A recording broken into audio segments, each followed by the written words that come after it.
And I believe we are live. Hello, my friends. Welcome to another episode of Darian Talks UTSA. I don't even know if that's what this thing is all called, but we are here. We are back. It is good to be back. I wanted to put a couple weeks into it to let some news build up. I didn't want to just have a show in here and we had nothing to talk about, but there's a lot to talk about. There's been a lot going on Twitter, so I want to jump into some of those. There's a couple of things that I want to share. I've talked to a lot of people over the last few weeks. Some folks very close to the program that are inside the program. Some of the people that I have some relationships with there. I can share some. I think things that are kind of exclusive, but I don't think folks will mind me sharing on some of those. We have a new little thing here, so your comments are going to show up live on the screen. I don't know if you guys can see it right there, so get your comments in. Make sure that we have full participation in that. So yeah, there is let's see where we want to start. So I will start. I'm gonna let some of the comments flow in a little bit before I get into answering a lot of the questions. But the first place I want to start back with my article that I put out earlier this week. So let me pull this up in my face so I can make sure I have it. But my article was about 2025, and I've been talking to a lot of people about what expectations are going to look like in 2025 for UTSA football and what we should, as supporters of the program, be expecting, right? Like, this is our third year in the AAC. I think it's about time for us to sort of put our stamp on what it means to have UTSA at this particular moment in the conference. Obviously, Jeff Traylor has brought a lot of momentum and has brought a certain level of play and production to UTSA and has made us winners. We dominated the Conference USA whenever we finally start hitting those levels with 2 back-to-back titles before we came into AAC. There were high expectations coming in. It was Frank's last year. I know we had some injuries and things like that, but we started in I believe winning 9 games that year, I believe. And then we've had our second year in the AAC this past season. And obviously we get a little bit of a break there. We were ushering in a new quarterback and a lot of new players because we lost a lot of our sort of core nucleus to those more successful trailer teams. But now one of the things that I've been thinking about, and one of the things that, quite frankly, folks have been asking me about is, considering the turnover at the quarterback position throughout the conference. Think about it. You got Memphis ushering in or going to have to usher in a new quarterback. You got, Tulane. You got multiple teams with Army. You got multiple teams within the conference that are now ushering in new quarterbacks. And UTSA is coming into this season with a quarterback that has a year as the starter in the system and should be really coming into his own going into this year. There are some people DMing me talking about, I think UTSA can run the tables, except, I've seen 11-1s, I've seen 10-2s, I've seen all types of stuff. But what I've been getting, and to be very clear, this is not sort of the expectation I have going into the season, but it's making me feel like there's something I'm missing, or I'm not as high as some of the other folks are on UTSA going into the season. Is a lot of folks are thinking that a 2025 AAC championship is a real possibility. Now, at this particular moment in time, I don't know if I'm going to go that far. I think there's obviously a lot that we have to see. Obviously, in the preseason, we have to see how things, I said preseason, but non-conference, we have to see how things go whenever we do that. But I don't know if I'm ready to say, we're going to compete for an AAC championship. I liked us to, but I still think there's too many questions on too many position groups that gives me full confidence to say that we're going to win 10, 11, 12 games. I'm still thinking 8 or 9 games would be a really strong season for UTSA next season. But let me know in the comments what you guys are thinking and how you guys are feeling about us going into 2025, because the reaction from folks that I've been getting, even some of the reactions from the article. So I brought this up to say I was going to talk about the article. I haven't even got to the article. I think a lot of folks, what was surprising coming from the article was a lot of folks were saying instead of Texas State sort of being the marker for UTSA next season, it's actually going to be A&M. And that one, I'm sorry, guys, I can't get with that. It's going to be a tall order us going up against A&M, who was an SEC team that didn't do terrible last year. They were a middle of the pack SEC team, but that's the SEC. That's a different gravy from what we are as a football program. They're going to have better recruits. They're going to have deep pockets to pay people a lot of money to go in and put in a shift for their program. I don't have very high expectations for that game. I would love for us to go in and put up a good fight and put up a good performance. But if we go out and get blew out by A&M, I'm not going to hang my head going into Texas State. My thing with UTSA though is, hey, Texas State that's a very winnable game. They are ushering in a new quarterback as well, and we're catching them early also, and they've had quite a bit of turnover as well. So I think that game is super important next year. Not necessarily, it's not necessarily going to have the implications of what, it's not going to like impact our conference title and that sort of thing. But what I think is important is we've talked a lot this offseason about, how many fans are going to attend the game? Like, how is UTSA going to take that next step? How is UTSA going to start getting the amount of money that it needs to be able to stay relevant and to be able to stay at the top of this conference? How is UTSA going to be able to bring in resources that will make a coach like Jeff Traylor want to stay even more long-term, right? I can tell you right now, that job is not done, right? Like, there's still resources that UTSA is lacking, and they're trying to make ground on that. But part of that is winning. The thing that's super important and why I think the Texas State game is so huge is because you're probably going to pack the dome with close to 50,000 people in our week 2 of the college football season. When you think about that, number one, that's going to be if UTSA plays its cards right, that's a huge opportunity to get some money just by virtue of having all those people there. There's a huge opportunity to market to those people who's going to show up to those games to keep them coming to future games down the road. So that's a huge opportunity for UTSA. And if we lose a game like that in front of all of those people, that's just going to bleed into the subsequent home games throughout the season, especially these games we got on Friday, where it's going to be tough to get people in the seats anyway. So to me, it's a huge opportunity to take a step anyway into getting hitting some of these program milestones that they want to hit from the marketing side and things like that. Quite frankly, I've had plenty of discussions with the UTSA marketing folks. Some of them have been public on X. I've had a lot of conversations with them behind the scenes. I've had a ton of conversations with Playfly Max over these last couple of weeks, even as recent as as Monday. Actually, I had a basically meeting with them on Monday to sort of talk through some things. So that Texas State game is going to be a huge one. And I just think about the way we have Texas State and then we have UIW right afterwards. That, from a local standpoint, is huge. That's 2 big time football games, and I know UIW is an inner city rivalry, or not a rivalry, but an inner city battle and things like that. But that is 2 opportunities to get your local San Antonio into the Alamo Dome on a Saturday and really build some momentum around San Antonio, and San Antonio embracing UTSA as its football team. That's what we need.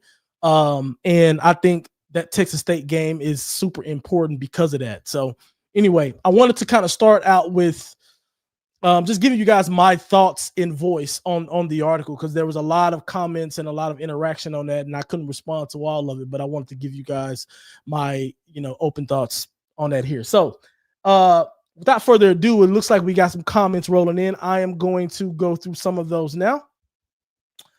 We are going to go with Mike. My man Mike is first. Mike left this at 10:50 a.m. this morning. Shout out to Mike. Early bird gets the worm here. Mike says, He says, I think we have a solid shot as any team in the conference to make a run.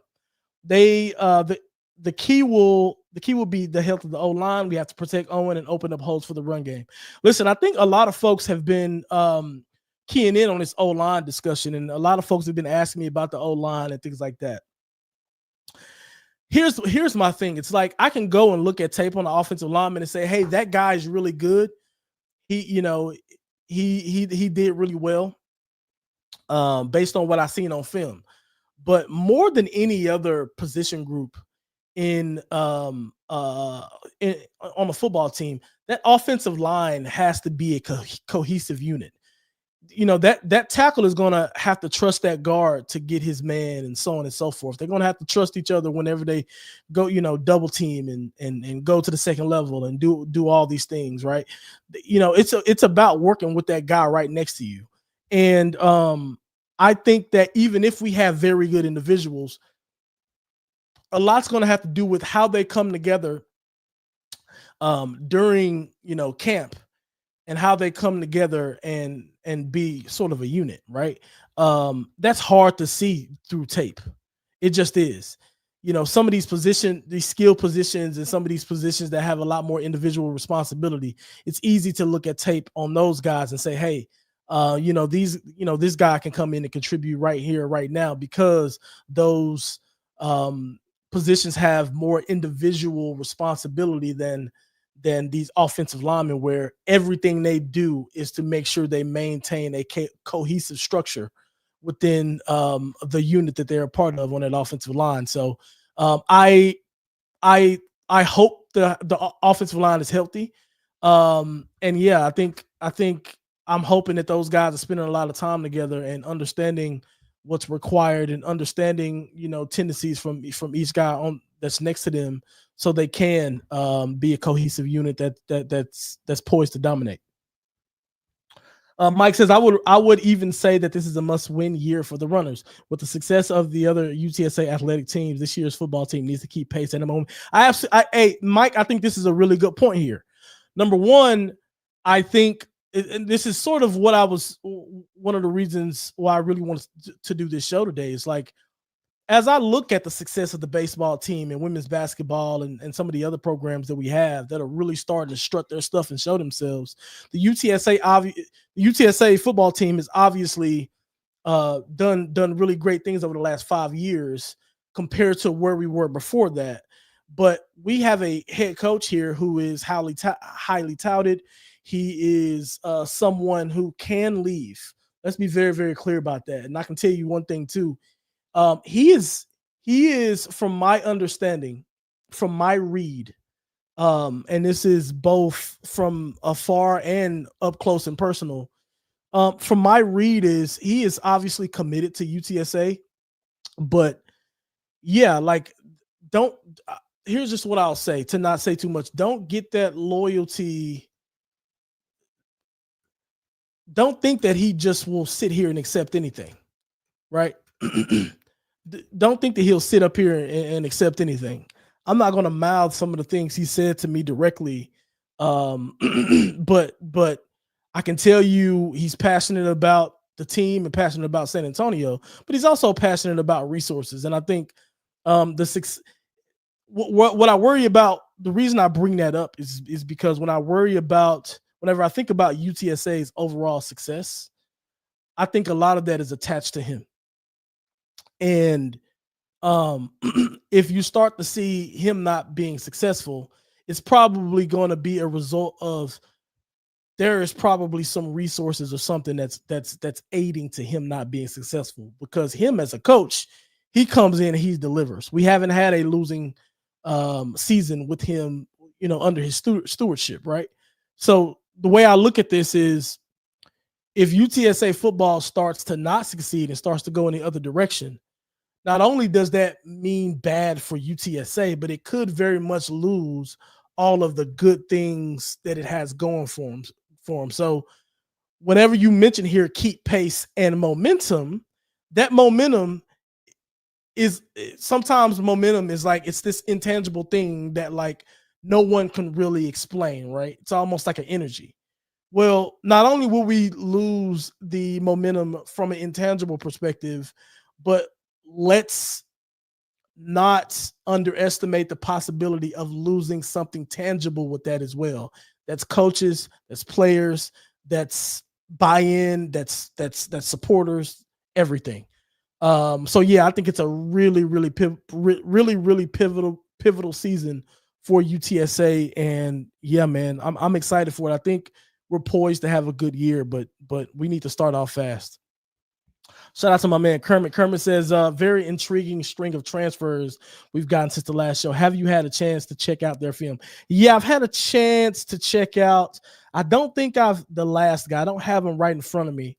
I have had a chance to check out some of the film. Some of the film is outdated. It's very hard to get college film on some of the guys that transferred from colleges. I think the guy from LSU can be a talent if he I'm drawing a blank on his name, but he can be a talent he can if he comes in with a clean bill of health. He was a 5-star out of high school for a reason. He was in the LSU sort of in a rotation a little bit until he had those 2 ACL injuries. So you never know what you're going to get. The corner. So I haven't seen much tape on the corner outside of some of the stuff he did before OSU. But I talked to Coach Graham about him specifically when I was up in San Antonio, and he sort of told me about this guy before. And he was telling me that he was upset at the time. I think he wouldn't mind me sharing this, but he was telling me he was upset at the time that he thought he had the commitment sewed up, and then I think Mississippi State came in at the last second and offered him some good money, but he ended up choosing UTSA. So you guys make sure you show that guy some love because he definitely had opportunities to go to play some SEC ball from what I've been told. But yeah, I think I'll just say this. I think there are folks on that staff and there's folks around the program that thinks he could be UTSA's next draft pick. That's what I'll say about that corner, the new corner that we got. There's a lot of momentum around what he can bring, what folks think he can bring to the team. So yeah, I'm excited to see what he can do. Cody says, if UTSA isn't competing for conference championships, it's hard to be excited for the season. They've set the bar high. Maybe last year's talk of playoff was too high, but I believe we should aspire for it. Yeah, I think you're right. I think here's the thing. Like me saying I think they'll win 8, I think their ceiling is probably 9 games. It's not necessarily saying that they won't be competing for a conference championship, but I think 10, 11 games seems a bit high based on what I've seen from the schedule. But we definitely should be in a hunt, right? Like, absolutely no doubt about it. We should be on a short list of teams that's going to compete for that conference title. I just think I do think it's time for us to win it. You know, I think it's time for us to really stick our necks out there and do the thing. I think, like I said, there's a lot of turnover at the quarterback position with some of our better conference foes. We are one of the top teams in the conference. I would say that I think that has an actual chance of winning conference. That is bringing back a quarterback who was our starting quarterback last season. To me, that means advantage UTSA. Now, what is that going to materialize to? We'll have to see. But hopefully that means that we start fast. We get guys clued in fast. We identify who are going to be our GoDaddies to start the season early. And then we just build upon that and start to roll downhill from there on other teams. So we'll see what happens. Shout out to ATX. Anthony says, regarding week 1 versus A&M, I do believe that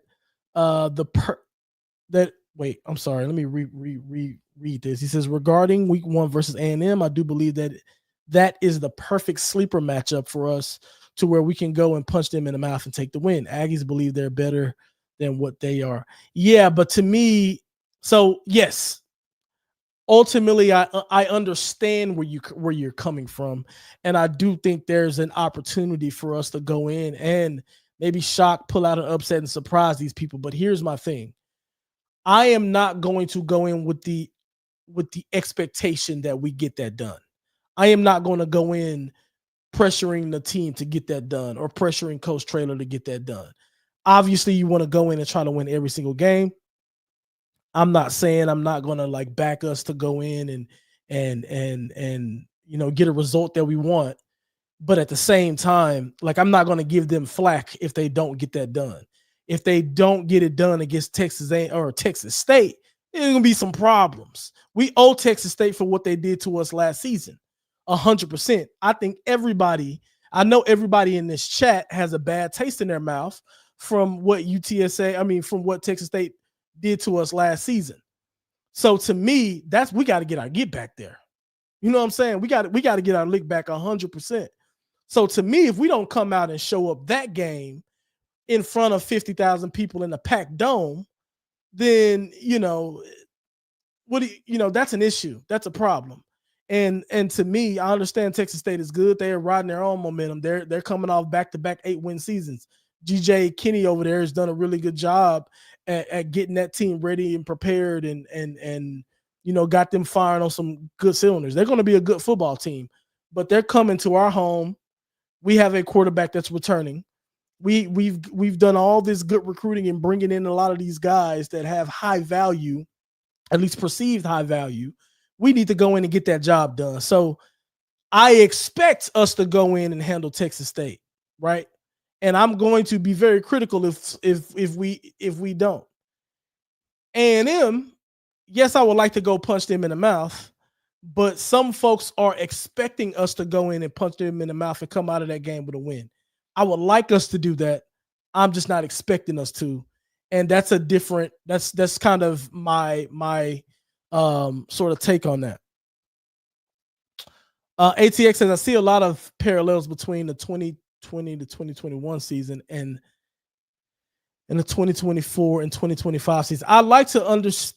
Yeah, let me know if you're in the chat. Let me know. Give me more details on what parallels you see here, because the 2020 season, if this is the season if I'm thinking about the correct season here, this is Traylor's first year, and yeah, I don't know if I see the parallels, but if you're in the chat, ATX, let me know what parallels you see, and I'll go through them then.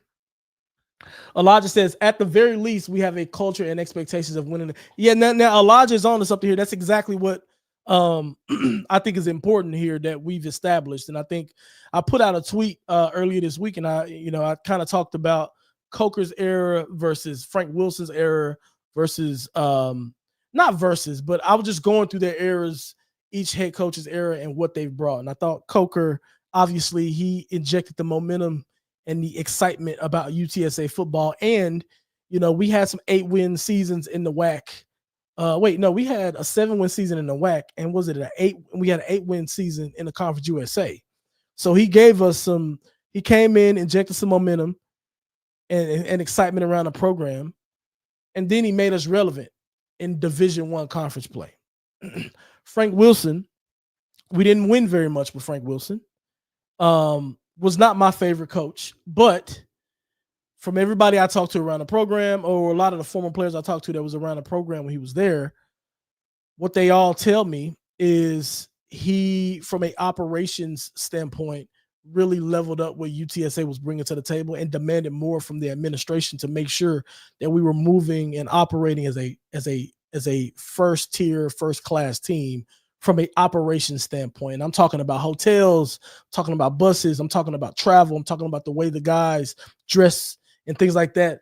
Those sorts of things from an administrative standpoint and operation standpoint goes sort of under the radar because people aren't really exposed to that. Those types of things are things that will win over recruits. Those types of things will keep players there when they feel like they're being taken care of, and even coaches feeling like they're being taken care of. So that's something that he brought as well. And he obviously brought elite level recruiting. One of the common things that I've heard from some folks, and this is a fair thing to bring up, and I'd be curious to hear what you guys think about this as well. But folks are still talking about, hey, Traylor did all that winning, with Frank Wilson's recruits. We are now in a situation where we are now the entire team is Jeff Traylor's recruits. So I think that's something that was something that's interesting to highlight as well. But to your point about culture and expectations and winning at this point, this is what I highlighted that Jeff Traylor has brought to the program. He's brought championship pedigree. The expectation for us to even go into season expecting a conference title run or something like that. But he's also brought an identity and a culture to the program that is going to last beyond him. You see what I'm saying? Like, there was not very much from a culture standpoint. There was not very much transfer from Coker to Wilson. In fact, I don't think there was any. And Wilson wasn't that kind of guy. There was no transfer from Wilson to Traylor in terms of culture. I think recruiting and things like that of Frank Wilson setting the bar high from a recruiting standpoint and showing that it is possible to get guys from big name schools and 4-stars and things like that. I do think that has carried on, and Traylor has picked that baton up from a recruiting standpoint, and he's at least been able to bring guys that have been rated sort of the same, because we weren't really doing that at the Coker times, right? So I think he raised the bar there, and there was some transition. But from a culture standpoint, the culture is completely different now with Coach Traylor. I think what Coach Traylor has built from a culture and a program standpoint will live on beyond him. I think that's it. Like, I just don't know if the triangle is just going to go away. You know what I'm saying? Like, does that just go with Traylor? When Traylor leaves, he's not going to go anywhere else and talk about the triangle. The triangle of toughness is always going to be a 2-1-0 thing, right? So that's sort of what I mean there. But yes, I am glad that he has brought the expectation to us as supporters that we got to be, we got to be winners, and we should expect nothing but the best from UTSA. Kermit says Greg Lucas said in a podcast that Johnny Bowens is his breakout season defensive player prediction. What's yours? That's a great question. I'm going with the corner. I should get these guys' names. Jesus, I feel bad. Yeah, because I know we're looking for. So Anthony Pennance. This is a bit of an exclusive for you guys, but Anthony Pennance, he's the corner that entered the transfer portal with UTSA. And I think he transferred to Michigan State. So what I can tell you, and I think he's gone now, so I don't think there's anything wrong with sharing this. He won the starting job. He was going to be the starter going into the season. So they were really, really devastated when he left. What that tells me is that the corner position isn't sewed up yet in terms of, who's going to, be the guy. I mean, obviously, we just signed 2 more corners in Lawrence Brown Jr. He's coming in from Coffeyville Community College. And then we signed, where's the OK State guy? Was that him?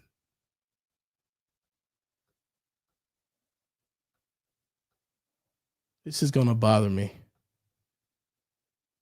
Oh, this is going to bother me. Sorry, I got to find this. Is that the OK State guy? I got to do better with names. Anyway, my guy's going to be the corner from OK State that we just got. I don't think that was the Lawrence Brown guy. I think it was the other guy. I'll get his name at some point. Elijah says the double-edged sword of winning is that it raises the bar, and you now need to keep winning to keep people excited. Absolutely, though. I mean, I think that's important, because that keeps, like, a little bit of pressure and a little bit of desire and expectation doesn't hurt. Like, Coach Traylor needs to feel that pressure. He needs to feel that, hey, I got to win here, period. You don't want someone coming in and saying, like, I mean, believe it or not, man, I've talked to coaches. I think I've shared this before, but the craziest thing is, like, we bleed like for the road runners, right, on Twitter, and like, we're gonna go for this, go for that. What is kind of crazy is, like, when you talk to a coach at a program and they kind of tell you like, yeah, I thought we'd be lucky to win 3 games. I'm like, oh my gosh, that mindset kills me. Just that mindset kills me. And you think about that sometimes, and you're like, yeah, you wonder why some of these coaches can't hold a job for a long time, right?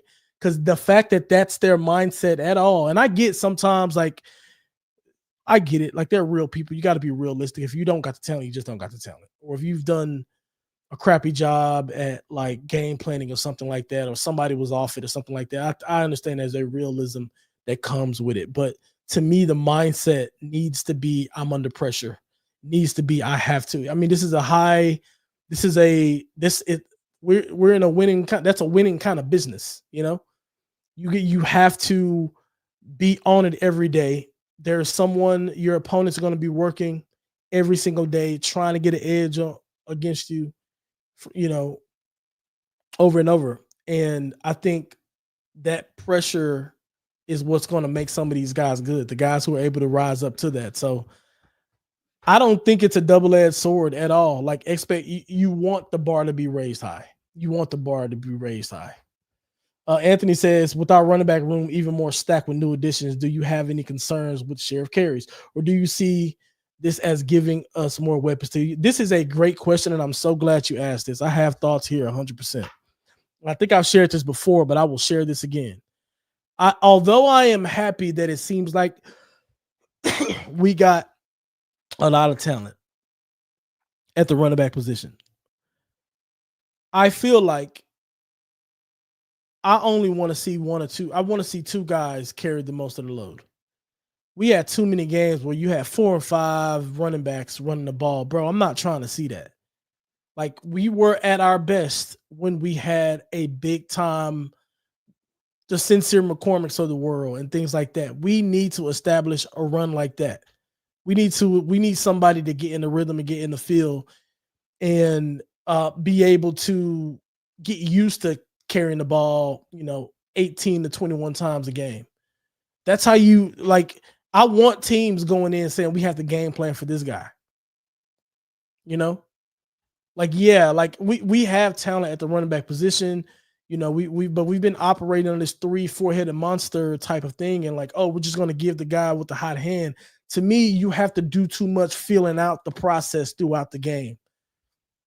I got to rotate these guys in or out to see which one is hot. No, I want a dude that has the expectation that he's going to get those carries and know that, you know what, if this carry doesn't work, I'm going to get another opportunity. I don't want guys out there worried about, hey, if I have a bad run, I'm not going to play for the rest of the game, or such and such is going to come and get my job. And like, don't get me wrong, I want them to have that pressure and expectation as well to make sure that like they are performing at a level, or they're going to be, benched, or someone else going to get an opportunity.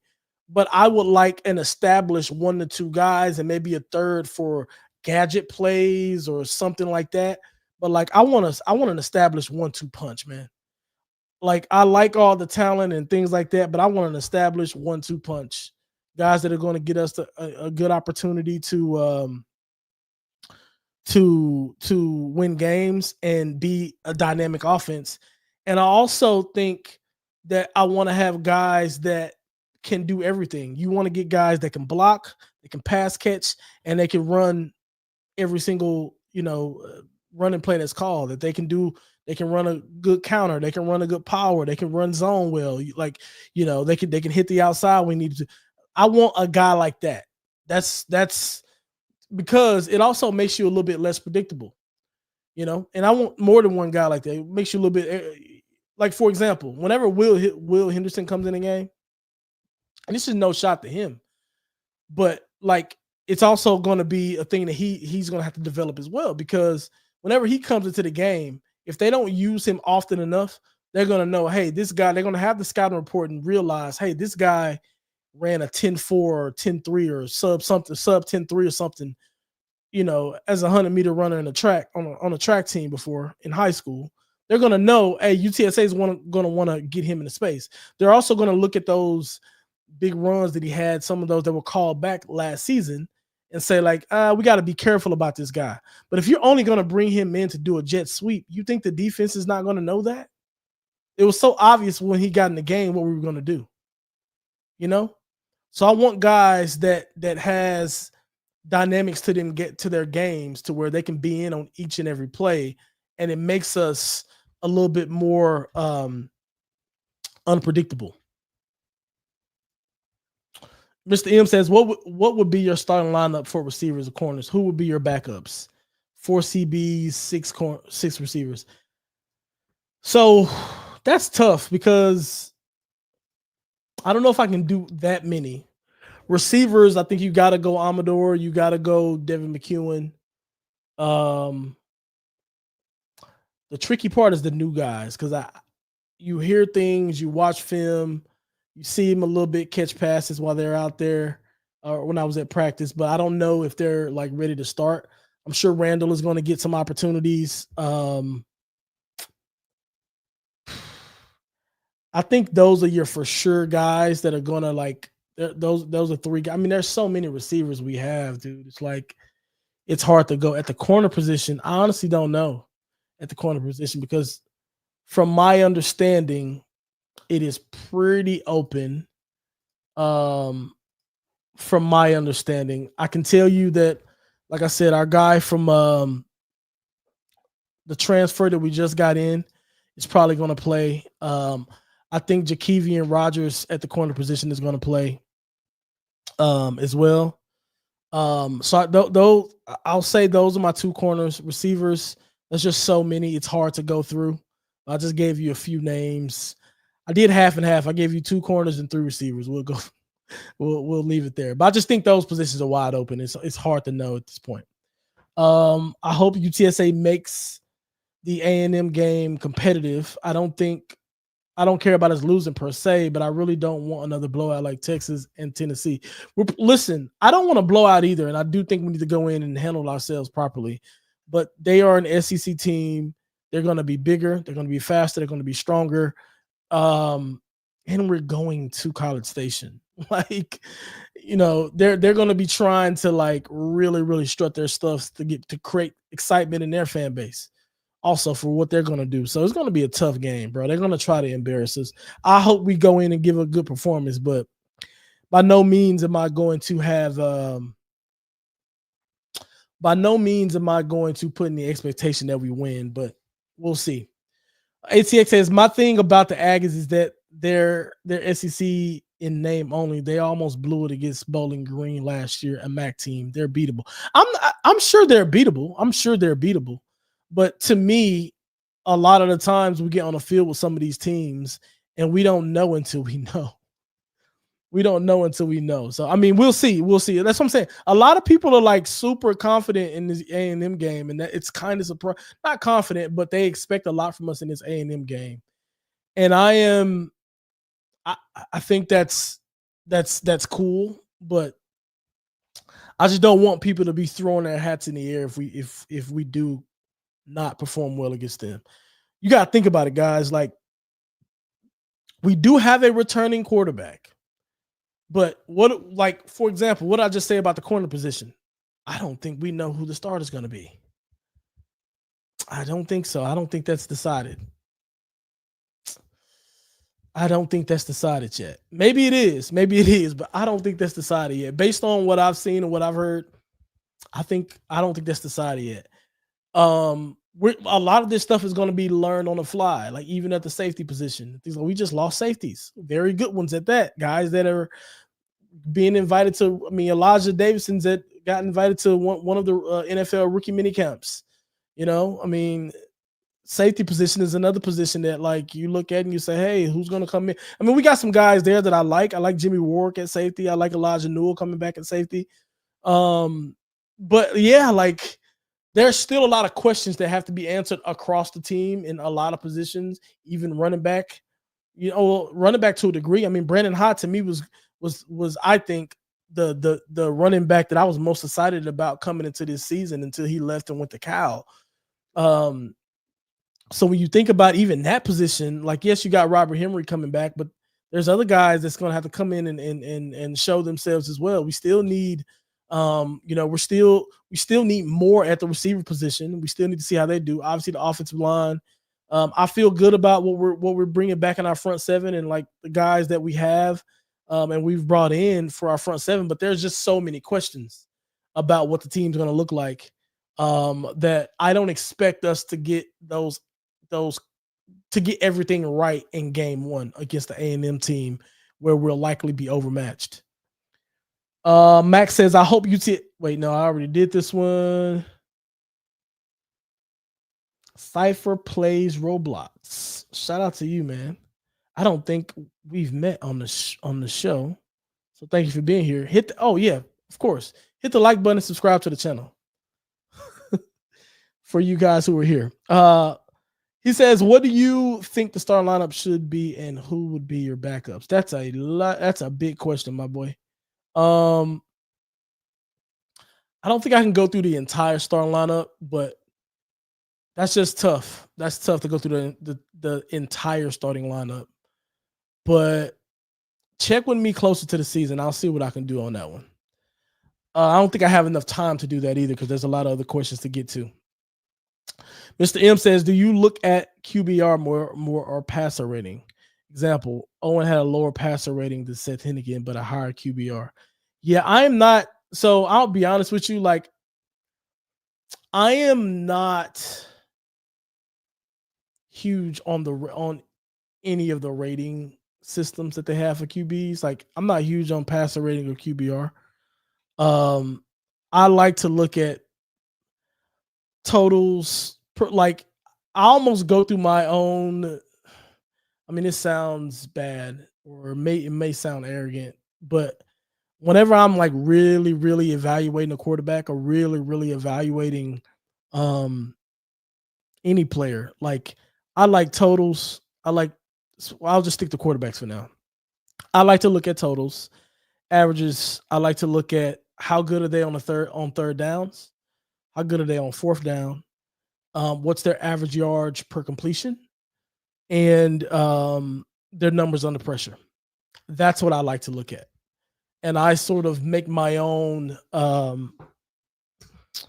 obviously combine that with tape, but I typically make my own judgment on how good or bad a quarterback is based off of those factors. So like I said, I'll just roll through it again. I like to look at obviously the totals, passing yards, completion percentage, things like that. But to me, I think the things that are most important for quarterbacks, in my opinion, is how good are you under pressure and how good are you in key downs? And the obvious one, an obvious one for me too, is pass per completion, because are you dinking and dumping it? Or are you hitting your check down all the time? Or are you driving the ball downfield? Or are you hitting intermediate routes? Or and those sorts of things. So I don't know if that answers your question. I'm not answering your question exactly within the confines that you constructed it, but that's sort of what I look at whenever I'm judging or rating a quarterback in general. Max says, opinions on Pat Mahomes giving Coach Traylor and UTSA a shot at the THSCA Hall of Fame ceremony. I thought that was pretty cool, man. I think people don't realize how close folks in East Texas are to everyone. Like, East Texas people are prideful about our football and about the talent that comes out of East Texas. I still argue with my friends today that they're like, oh my God, the Dallas Metroplex has, the best football, or, oh, Houston has the best football. And I'm telling you right now, I'm going to tell you all day, every day, the Dogs come from East Texas, period. And I just think per capita, like, East Texas will outdo a lot of these bigger places. That's just my thought. But Pat Mahomes, that does not exclude Pat Mahomes. He clearly has that same feeling as well. Pat Mahomes is from my hometown, or he's really from White House, which is a suburb to my hometown in Tyler. And he knows a lot of the guys, around there. And I even remember, I think he was with the Chiefs at the time, but I remember him shouting out Greg Ward. Greg Ward went to Johnson. He went to the same high school I went to. I remember him shouting out Greg Ward or mentioning him on Twitter after one of his big games at U of H, or, and things like that, or something like that happened. And I was like, that's pretty cool. But like, yeah, East Texas is huge. So Coach Traylor, and I don't and for those of you who have not been in East Texas and just like around football, you're gonna hear Coach Traylor's name.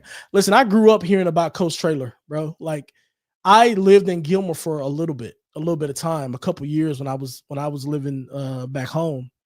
And yeah, everybody knows who Coach Traylor is. Like you just hear that name. Even if you hadn't met the guy, you just hear that name.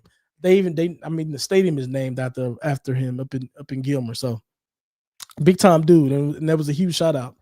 Mike says, I think expecting a win against A&M is a stretch. Historically, we've struggled out the gate in recent years of beating an Aggie team in College Station on an opening weekend. I'm exactly with you here. This is kind of the way I feel about it. But other folks have sort of made me believe that like there's this momentum around an expectation that we're going to win. Like you can just go look at some of the comments under my articles and people like talking about, and even some of the DMs I have. I won't share the DMs, but like people like, yeah, bro, I think A&M is a real thing. I'm like, what? Like, okay, or do you like? It's cool. It's cool. Like I'm happy and I'm all with the confidence, but my goodness.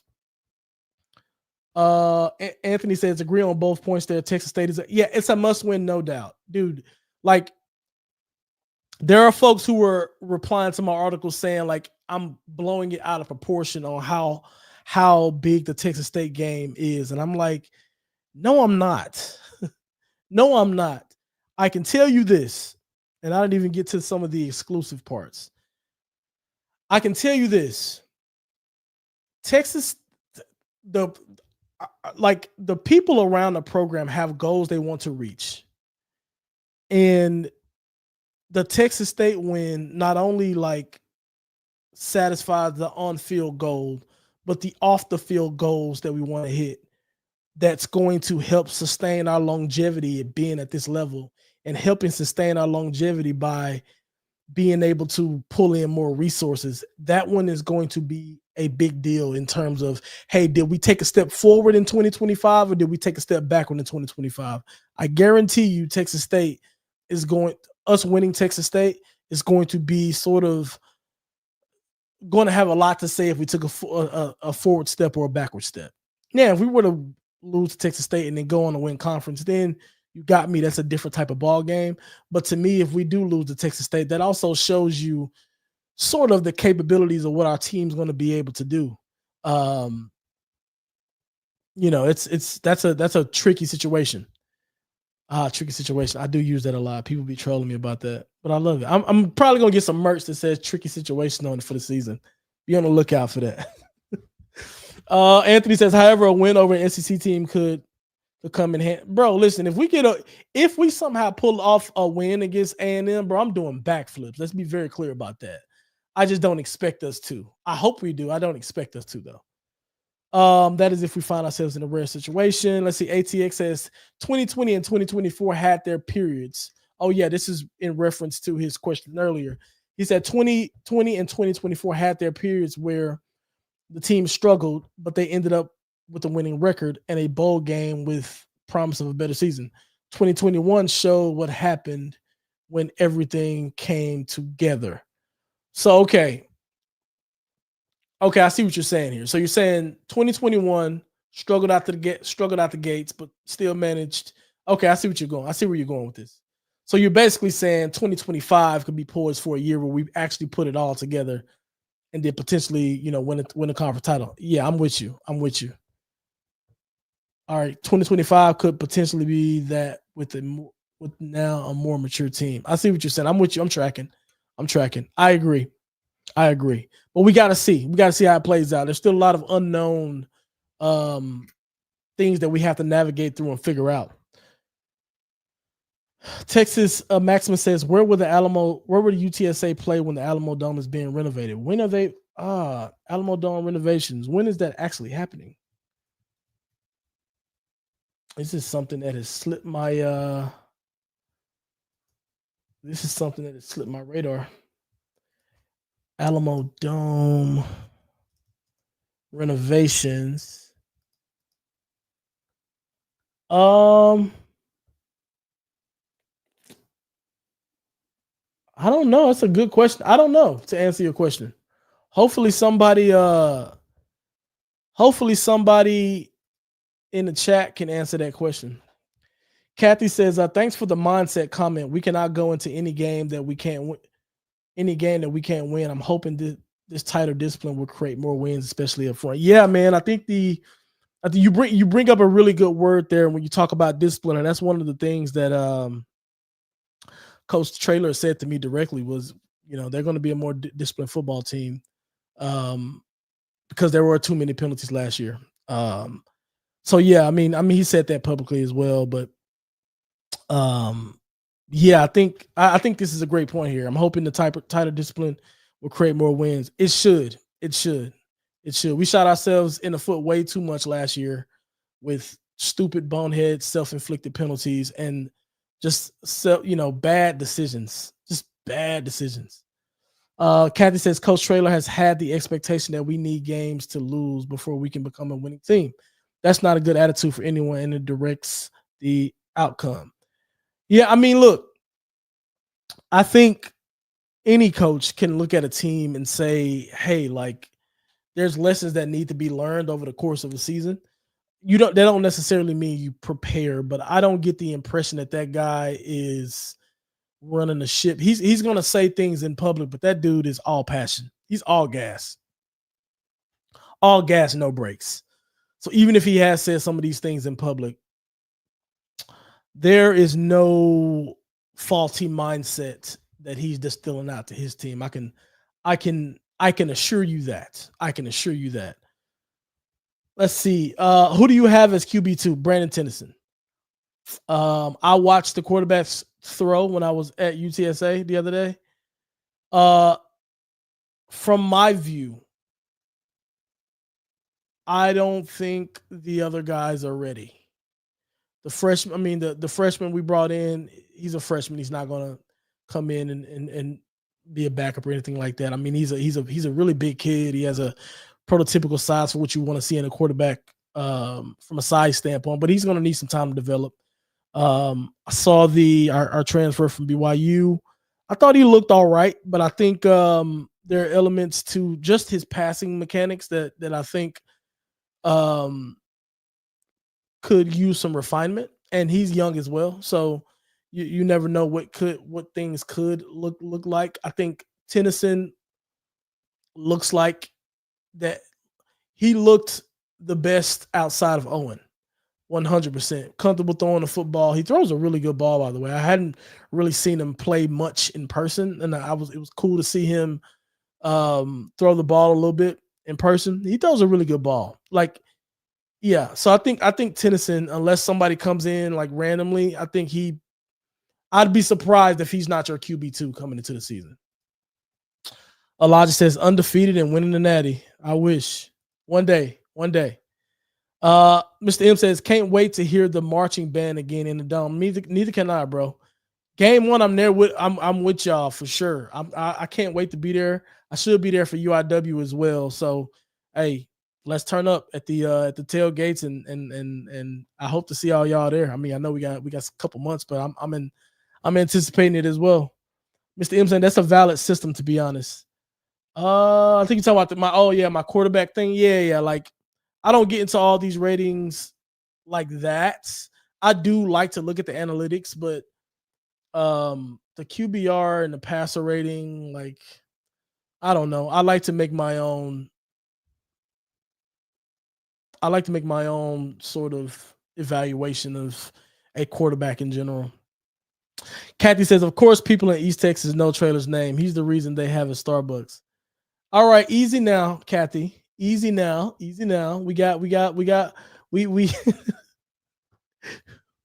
East Texas is not the Boondocks. We're not that much of the Boondocks. It is kind of boondocky, but it's not that bad. My man, it's Rab. Shout out to It's Rabs, my guy. He says UTSA needs to win versus A&M. Otherwise, they are failing as a program and not serious about getting to the next. Tell me why they're failing for not winning against A&M. I like to I don't agree. I don't agree with that one. I don't think we're at that level. Like, here's the thing. If this was the team that was coming off a conference title and we were bringing back a lot of players, then I wouldn't have that much of a problem with it. But there's so many questions about what the team's going to look like.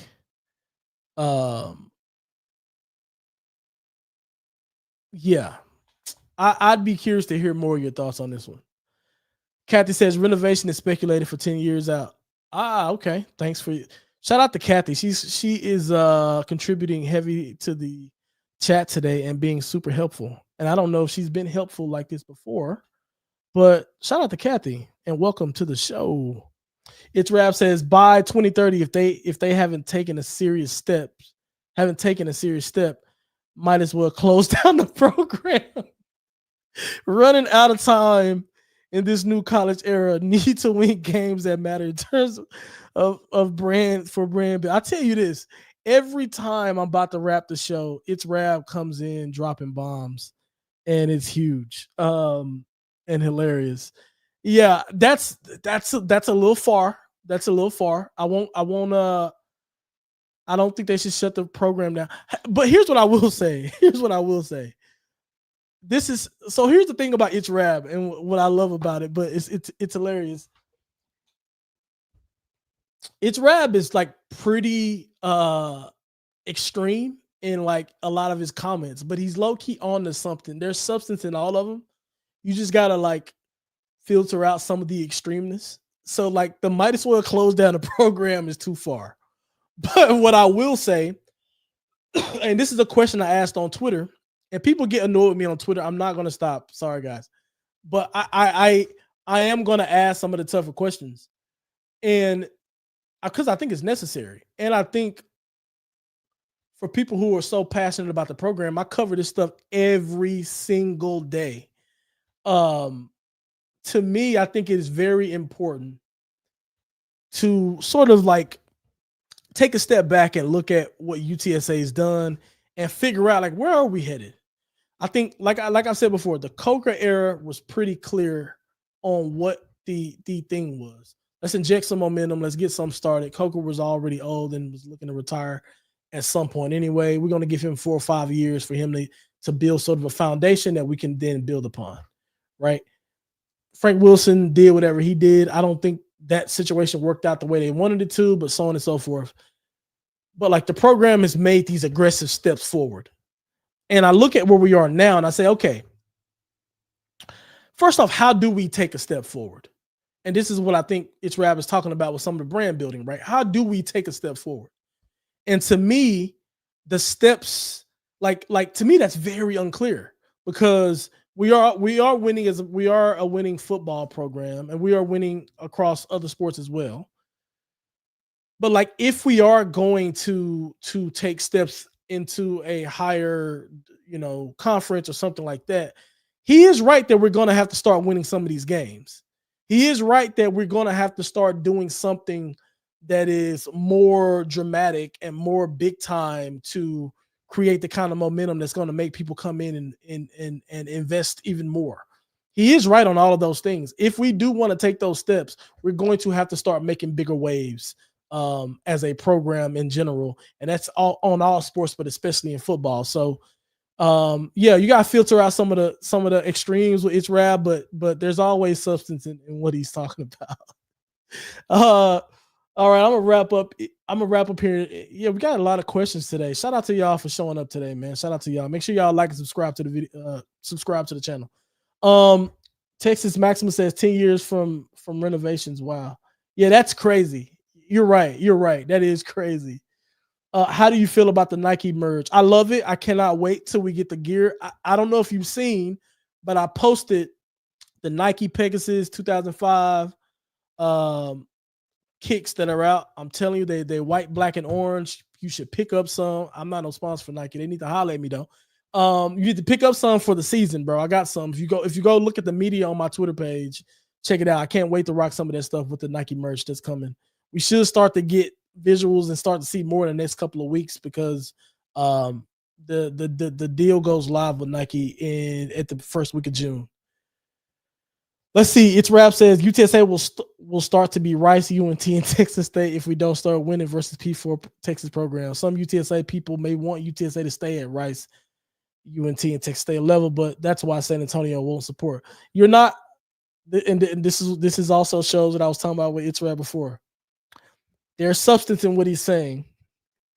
Honestly, he's actually right all the way. It's not even like any extremes here. He's right about this. We will turn into Rice, UNT, and Texas State if we don't start. I don't know if like winning versus P4 programs is the only thing, but we have to start at least carrying ourselves like a bigger program. I'm saying it's not just exclusive to winning against those programs. We have to, in other ways, start carrying ourselves like a bigger program if we want to reach some of the heights that we are all looking for. Kathy says it was a joke he made in his. Okay. That's me just not being in tune with what he was saying. Kathy said, no, absolutely. Kathy wins MVP. Everybody shout out Kathy. Shout out Kathy today, man, in the comments. Kathy definitely wins MVP today, for sure. It's Rap says, I appreciate the accurate description of me. Yes. I understand you, bro. I understand you for sure. He says UTSA needs to take advantage of Texas A&M having the new coach and try. No pulling players to save for conference play. I'm not mad at this though. Here's what I will say about the A&M thing. If we were to beat A&M, if it happens, I'm not saying it will, but if it were to happen, you want to talk about a transformational victory for the program, for the football program, and what that will mean for subsequent games after that, and the momentum that would bring. Oh yeah. Then you're going to be talking all types of the Pandora box going to fully open up, right?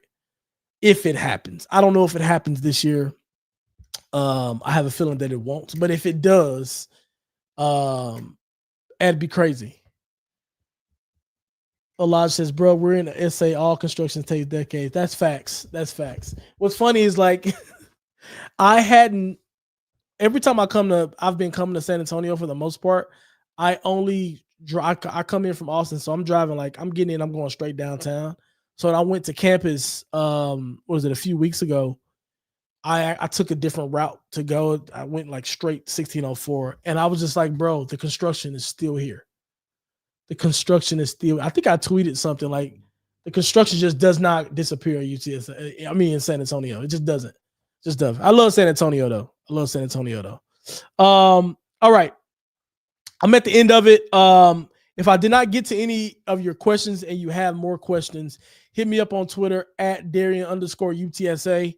I will see you guys same time next week. I'm going to peace out. This was a fun one. Catch you guys later. Have a great rest of your day. See ya.